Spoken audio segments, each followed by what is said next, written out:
Hey everyone, this is Randir sir here. In today's lecture, we have to learn the remaining part of the lesson 3.1 summary writing. This lesson gives you a lot of idea how to write a summary in board examination. In the last video, we have almost complete half of this topic, and in this today's video lecture we have to complete it properly. See the page number 137. Before going to the actual part of learning, we have to remember few points in last videos.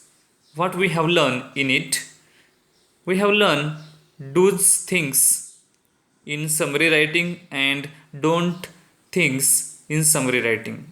We have to avoid the things which is given to instructors, and we have to write a proper summary writing with the help of our simple formation of sentences. Let's begin with lecture on the page number 137, third paragraph. Dyscalculia is a condition that affects a person's ability to understand numbers and learn math science. This line instructs us that dyscalculia या शब्दाचा अर्थ म्हणजेच की मोजमाप करण्यामध्ये येणाऱ्या अडथळे किंवा अंकगणित समजण्यास येणारे अडचणी, अशा समस्या असणाऱ्या लोकांसंबंधी हा एक आजार आहे किंवा या लोकांना उद्भवणारी समस्या आहे. बऱ्याच मुलांना मॅथमॅटिकल सायन्स त्याला समजत नसतं किंवा त्याला आकडेमोड समजत नाही किंवा अंक वगैरे लिहिता येत नाहीत. अशा सारख्या समस्येला डिस्कॅल्क्युलिया असं म्हटलेलं आहे. ही is a condition that affects a person ability. ही जर समस्या असेल तर एखाद्या व्यक्तीला असेल तर त्या व्यक्तीला बऱ्याच अडचणींचा सामना करावा लागतो. त्याची ॲबिलिटी म्हणजे त्याची क्षमता विकसित होत नाही. टू अंडरस्टँड नंबर्स, त्याला संख्या गणित ह्या गोष्टी त्यांना समजण्यास अडचणी निर्माण होत असतात. Learn math science and symbol while dysgraphia affects a persons handwriting. यासारख्या बऱ्याचशा समस्या त्याला भेडसावत असतात आणि या समस्या भेडसावणाऱ्या गोष्टी त्याला मॅथ्समध्ये त्याची कमजोरी निर्माण होत असते. While dysgraphia affects a persons handwriting ability and fine motor skill. तर डिस्ग्राफिया हा सुद्धा एक प्रकारचा दोष आहे. या डिस्ग्राफिया दोषामुळे काय होतं की एखाद्या व्यक्तीच्या अक्षरलेखनाची ॲबिलिटी त्याला प्राप्त होत नाही किंवा त्याला ते स्किल पूर्णपणे अवगत होत नाही. त्याला ग्राफिक्स बनवण्यास अडचणी येत असतात. ग्राफिक्स म्हणजेच काय, अक्षरवळण वगैरे ह्या गोष्टी त्याला जमत नाहीत. सपोज की त्याला सांगितलं आपण 79 तू लिहून दाखव, किंवा मराठीत आपण म्हणतो 89 लिही, तर बरेच मुलं चुकत असतात. 8 आणि 9 लिहायला पाहिजे परंतु ते वेगळंच काहीतरी लिहून ठेवतात. अशा सारख्या सुद्धा समस्या होत असतात. किंवा त्याला आपण एखादं अक्षर काढायला सांगितलं तर वेगळंच काढून ठेवतो. उदाहरणार्थ त्याला आपण 1,92,405 लिहायला लावले तर तो वेगळंच काहीतरी लिहून देणार. ह्यासारख्या डिस्ग्राफिया इफेक्ट त्याच्या असल्या कारणामुळे त्याच्यावरती ते होत असतं. Dyslexia is a learning disorder affecting reading and language based processing skill like reading fluency. तर यामध्ये वाचनदोष, शब्द वाचन लेखन दोष असणारी व्यक्तीच्या आजाराला डिस्लेक्सिया असं म्हटलेलं असतं की त्याची रीडिंग ॲबिलिटी नसते किंवा लँग्वेज स्किल त्याला अवगत होण्यापासून तो परावृत्त राहतो. Decoding, recall, writing and sometimes even speech. बोलण्यामध्ये पण अडचणी येतात, डिकोडिंगमध्ये अडचणी येतात, रिकॉल त्याला आठवत नाहीत आणि लिखाणामध्येही त्याला अडचणी येत असतात. अशा सारख्या समस्या असणाऱ्या आजारांचं इथं आपल्याला माहिती दिली आणि या आजाराअभावी किंवा या आजारांमुळे काय प्रॉब्लेम होतात याची सुद्धा सविस्तर माहिती या पॅराग्राफमध्ये देण्यात आलेली. Many effects of speaking, listening, reading, writing, and arithmetic overlap and build on the same brain capabilities. यासारख्या स्किलचे अवगत करण्याची कौशल्य ही आपण बालपणातच घेत असतो, परंतु बऱ्याच मुलांना ह्या स्किल बालपणी व्यवस्थित ग्रहण करता येत नाहीत, कारण की त्यामध्ये असणारे दोष, त्या व्यक्तीमध्ये किंवा त्या बालकामध्ये असणाऱ्या दोषांमुळे त्याला ह्या सर्व कॅपेबिलिटीज प्राप्त करण्यामध्ये बऱ्याचशा अडचणी येत असतात किंवा त्या उणीवा राहून जात असतात. It is not surprising that people can be diagnose with more than one learning disability. It is not surprising that people can be diagnosed with more than one learning ability. For example, the ability to understand language underlies learning to speak.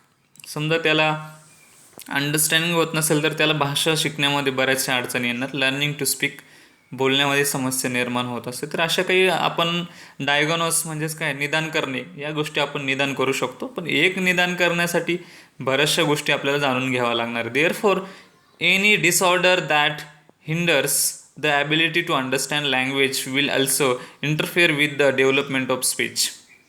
भाषण क्षमता यासारख्या बऱ्याचशा गोष्टी disorder आपल्याला त्याच्यामध्ये दिसून येतात. Which in turn hinders learning to read and write. त्याला बोलता येत नाही याचा अर्थ त्याला समजलेलं नाही आणि त्याला लिहिता वाचता येत नाही हे आपण लगेच ओळखू शकतो. म्हणजे एकाचं कनेक्शन दुसऱ्याशी असू शकतं. ADHD, attention deficit hyperactive disorder, includes difficulty in staying focus and paying attention, restlessness and difficulty in controlling behavior. यासारख्या सुद्धा समस्या असतात की त्याचं लक्ष लागत नाही क्लासमध्ये किंवा तो शिक्षण घेत असताना त्याच्या मनामध्ये चलबिचल चालू असते किंवा मन स्थिर नसतं. अशा सुद्धा बऱ्याचशा समस्या जाणवत असतात. There are many other learning disabilities that can be identified in the normal classroom at school level. यामध्ये बऱ्याचशा ज्या डिसऑर्डर्स आहेत, डिसएबिलिटीज आहेत, ते आपण सहजपणे शाळेमध्ये ओळखू शकतो. क्लासरूममध्ये त्या मुलांमार्फत किंवा त्या मुलाला असेल तर ते आपण सहजपणे त्या मुलाला शोधून काढू शकतो. Such problems can be solve to great extent using various methods and treatments if diagnosed at early stage. अगदी बालवयामध्येच या गोष्टी आपण जर शोधल्या तर त्याला योग्य प्रकारचं निदान त्या व्यक्तीचं करता येणं शक्य होत असतं. कारण की बालवयामध्येच त्या गोष्टी जर आपण तात्काळ शोधल्या तर त्याला त्या गोष्टीची सवय जी आहे ती किंवा त्या ड्रॉबॅक्स ज्याच्यामध्ये जे आहे ते दोष घालवण्यासाठी आपल्याला पुरेपूर वेळ मिळत असतो आणि ते दोष सहजपणे निघून जात असतो. कारण की त्या बालपणी बरीचशी त्याची जी स्मरणशक्ती असते, श्रवणशक्ती असते, ती अतिशय चांगली असते. त्याच्यामुळे त्याबद्दल प्रतिसादांना तो सहजपणे ॲक्सेप्ट करू शकत असतो. Inclusion in education is one of the ways to solve the problems of children with learning disorder in a mixed ability classroom with effective teaching methods and conducive environment. A child with learning disability can progress in not only education but also social interactions. त्या बालकासाठी आपण वेगवेगळ्या विशिष्ट methods, teaching मेथडचा वापर केला पाहिजे. Methods आपण follow करत असतो जनरली. या मेथड्स कोणते योग्य आहेत हे आपण शिक्षकाने ठरवायचे आहेत की मुलांच्या दृष्टीने जसा क्लासरूम असेल त्यानुसार आपण टीचिंग केलं पाहिजे. जर आपण सायन्सच्या वर्गाला शिकवत असेल तर त्याच लेवलचं टीचिंग आपल्याकडून झालं पाहिजे किंवा आर्ट्सला असेल तर आर्ट्सच्या मुलांच्या तुलनेनं कसं आपल्याला सोयीस्कर असेल यासारखे अडॉप्टेशन टीचरने केले पाहिजेत की जेणेकरून विद्यार्थ्यांना ते समजण्यामध्ये मदत होईल. आपण जर एकच पद्धतीनं शिकवत राहिलो तर त्या पद्धती प्रत्येक वर्गाला त्या लागू ठरत नाहीत. ज्याच्या त्याच्या ॲव्हरेज लेवलनुसार त्याच्या शेवटच्या मुलाला ते सर्व गोष्टी म्हणजे ज्याचे 40-35% मिळवणारा मुलगा आणि 80-90% मिळवणारा मुलगा यामध्ये अंडरस्टँडिंगमध्ये खूप तफावत आहे. तर त्या दृष्टीने आपण ओव्हरऑल मीन्स साधत या टीचिंग मेथड आपण वापरल्या पाहिजेत. इंडक्टिव्ह डिडक्टिव्ह मेथड्स इंग्लिशमध्ये आहेत त्या आपण यूज केल्या पाहिजे किंवा ग्रामर ट्रान्सलेशन मेथड्स यासारख्या गोष्टीसुद्धा आपण आपल्या आचरणात किंवा आपल्या टीचिंगमध्ये वापरण्यात याव्यात. Learning disability can progress in not only education but also in social interactions. फक्त शिक्षणामध्येच नाही तर सामाजिक जीवनामध्ये सुद्धा या गोष्टींचा आपल्याला प्रादुर्भाव किंवा त्या गोष्टी आपल्याला आढळून येत असतात. Implementation of inclusive classroom may very but the purpose will be achieve. जर आपण आपल्या टीचिंग मेथडचा वापर योग्य रीतीने केला तर नक्कीच या डिसऑर्डर जे आहेत त्या आपल्याला घालवण्यास मदत होणार आहे. Unfortunately our country is less open to inclusive learning for children with LD unless handled efficiently. These disorders often transform to conditions like anxiety and depression. यासारख्या ज्या समस्या निर्माण होतात त्याच्या मागची बरीचशी कारणं आहेत. त्या कारणांमध्ये जवळपास ॲनेक्झिटी, वरी अँड डिप्रेशन, तणाव यासारख्यामुळे सुद्धा विद्यार्थ्यांच्या मनावरती लर्निंग ॲबिलिटी त्यांची निर्माण होण्यामध्ये अडथळा होत असतो. Parents, teachers, educators and other stakeholders must insist on the need to uplift children with LD learning development त्याच्यामध्ये घडून येण्यासाठी आपण ह्या सर्वांनी मदत करणं गरजेचं आहे की त्यांचे आपली सर्वांची एक जबाबदारी. These children need to be handle carefully in their own space. त्या विद्यार्थ्यांना ज्या गोष्टी त्यांना जमतात त्या गोष्टीमध्ये त्यांना जास्तीत जास्त प्रोत्साहित करण्याचं काम आपण केलं पाहिजे. दे नीड लव. आपल्याला त्यांना प्रेमाची अपेक्षा असते किंवा त्यांना एनकरेजमेंट आपल्याकडून चांगल्या रीतीने होणं गरजेचं आहे. And moral support so that they can emerge with great self confidence, self worth and determination. त्यांचा आत्मविश्वास बळावला जातो आणि परिणामतः त्यांच्याकडील जी काही स्किल आहेत ते चांगल्या रीतीने ते आपल्याला प्रेझेंट करू शकतात. Overall the passage is about the learning disabilities in children, what the problems they face while learning and what the solution we may have to take. These things is given in this passage. या उतार्यामध्ये आपल्याला learning प्रोसेसमधील अडथळे, विद्यार्थ्यांच्या आकलनामध्ये काय दोष असतात किंवा त्याला समजत का नाही यासारख्या समस्यांचा ओव्हरऑल आढावा या पॅसेजमध्ये आपल्याला दिला आहे. आता याची आपल्याला समरी रायटिंग करायची.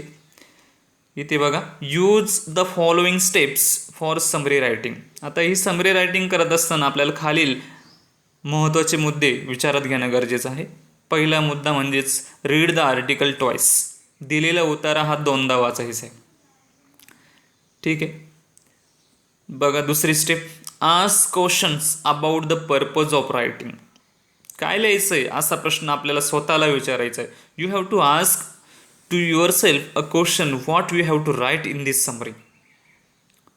या समरीमध्ये तुला काय लिहायचं आहे यासाठी आपण स्वतःहून प्रश्न विचारलो. काय महत्त्वाचं आहे, कोणता मुद्दा इथं आपल्याला हायलाईट करायचा या गोष्टीसुद्धा किंवा या पॅसेजची थीम काय, सब्जेक्ट काय, टॉपिक काय ह्या गोष्टी आपण जाणून घेणं गरजेचं आहे. See the next page number 138. Step 3, identify the main ideas. आत्ताच मी सांगितलं की ह्या पॅसेजचा विषय काय आहे, कशावर आधारित हा पॅसेज आहे, या गोष्टी आपण बारकाईने विचारात घेणं गरजेचं आहे. तरच आपली समरी रायटिंग योग्य ठरेल. ही सर्वात महत्त्वाची स्टेप आहे. पॅसेज आपण एकदा जरी वाचलं आणि समजून आलं तर काय आयडिया काय आहे हे जर कळलं तर समरी रायटिंग आपल्याला सहजपणे करता येणं शक्य होणार आहे. Write the first draft. एक कच्च्या स्वरूपातली समरी आपण लिहायची. एक नॉर्मली कच्च्या स्वरूपात आपण समरी फ्रेम करायची. Draft, write the first draft. Step number 5, revise your first draft and edit it. जो काही आपण कच्च्या स्वरूपातली समरी रायटिंग केली ती आपण एकदा बारकाईने रिवाईज करायची आणि त्यामधले काही घटक आपल्याला वाढवायचे कमी करायचे या गोष्टी आपण त्यानंतर ठरवू शकतो. Final step, write the final draft. आणि शेवटी आपण ज्या गोष्टी आपण इन्क्लूड केल्या एक्सक्लूड केल्या या सगळ्या गोष्टी विचारात घेऊन आणि एक फायनल समरी रायटिंग आपल्याला लिहायची. या ठिकाणी आपल्याला ऑलरेडी समरी रायटिंग दिलेलं आहे. तर काय समरी रायटिंग आहे ते आपण जाणून घेऊया. टायटल द्यायचं आहे सर्वात महत्त्वाचं. टायटलसाठी जवळपास 1 मार्क्स असतो. Learning disability handle with care. बघा, टायटल अतिशय योग्य रीतीने दिले, कारण की पॅसेज कशावर आधारित होता या थीम आयडियावरून आपण टायटल देणं सहजपणे शक्य होत असतं. Learning disability is an umbrella term for many learning problems like reading, writing, listening, speaking, reasoning, maths and other physical and motor difficulties. तर लर्निंग डिसेबिलिटीमधील या सर्व कोणकोणत्या गोष्टींशी समस्या निगडीत आहेत, या सर्व गोष्टींचा आढावा या ठिकाणी आपण एकाच ओळीमध्ये दिलेला आहे. बघा, अम्ब्रेला टर्म म्हटलेलं आहे. एक महत्त्वाची टर्म आहे की ज्या प्रकारे एखाद्या छत्रीला ज्या काही वेगवेगळ्या काड्या असतात, एक जरी त्या छत्रीची काडी तुटली तर ती छत्री व्यवस्थित काम करत नाही किंवा त्या छत्रीचा वापर आपल्याला करणं थोडंसं अवघड होत असतं किंवा ती वापरात येऊ शकत नाही. त्याच रीतीने या ठिकाणी सुद्धा आपल्याला सांगितलं आहे umbrella term for many learning problems. कोणकोणत्या समस्या आहेत या समस्यांचा उलगडा या पॅसेजमधून आपल्याला करण्यात आला आणि आपण ते थोडक्यात मांडलेलं आहे. कोणती समस्या असते? Reading, writing, listening, speaking, reasoning, maths and other physical and motor disabilities. These problems need to be identified and investigated. हे जे सेंटेन्स आहे हे आपल्याला स्वतःहून वापरण्यात आलेला आहे आणि वरीलसुद्धा जो भाग होता तो जवळपास त्याला ओन सेंटेन्स फॉर्मेशनमध्ये ते बनवण्यात आलेले. These problems needs to be identified and investigated. बघा, ही ओळ आपल्याला महत्त्वाची. ह्या सारख्या समस्या आपण ओळखायच्या आहेत आणि त्यावरती आपल्याला अंमलबजावणी पण करायची. इन्व्हेस्टिगेटेड, त्या समस्यांचं कारण काय हे मूळ आपण शोधायचं आहे. A child can be diagnose with more than one learning disability like dyslexia, dysgraphia, auditory processing disorder etcetera. आणि या डायग्नोसिसनुसार आपण ज्या वेगळ्या समस्या त्या बालकामध्ये असलेल्या समस्या ओळखू शकतो. Like dyslexia, dysgraphia, auditory processing disorder यासारख्या समस्या आपण शोधू शकतो. Such disorders can be dealt with using various methods. यासारख्या समस्या आपण वेगवेगळ्या पद्धतीद्वारे सॉल्व करू शकतो. इन अ रेग्युलर क्लासरूम, दैनंदिन टीचिंग लर्निंग प्रोसेसमध्ये या गोष्टी आपण सहजपणे समस्यांची ओळख घेऊ शकतो आणि त्यावरती उपाययोजना पण करू शकतो. One of the ways in inclusion implementation of inclusion may vary, but it has a positive effect on the learning disabled. आणि ह्यासारख्या समस्या जाणून घेतल्यानंतर आपण काय इम्प्लिमेंटेशन करतो, अंमलबजावणी ही योग्य रीतीने जर व्हायला लागली तर त्या विद्यार्थ्यांची या समस्या दूर होण्यास मदत व्हायला निश्चितच फायदा होईल. One of the ways is inclusion implementation and inclusion may vary but it has positive effect. सकारात्मक परिणाम त्या मुलांच्या होताना दिसून येईल. Though the idea of inclusion in not popular in our country. आपल्या देशामध्ये इन्क्ल्युजन या समस्या ह्यासारख्या गोष्टी जास्त काही प्रसिद्ध नाहीत. It can prove useful to handle such children along with the methods and techniques. The children also need encouragement and moral support to progress with self-confidence and determination. त्यांना जर योग्य प्रकारच्या रीतीने जर ट्रीटमेंट देण्यात आली तर साहजिकच त्यांमधला आत्मविश्वास, त्यांची ॲबिलिटी वाढण्यास मदत होणार आहे. This is the overall summary of the earlier passage. Friends, I hope you understand proper summary writing topic here. In the next video we will learn the next part of our syllabus. Thank you for watching this video. Thank you once again.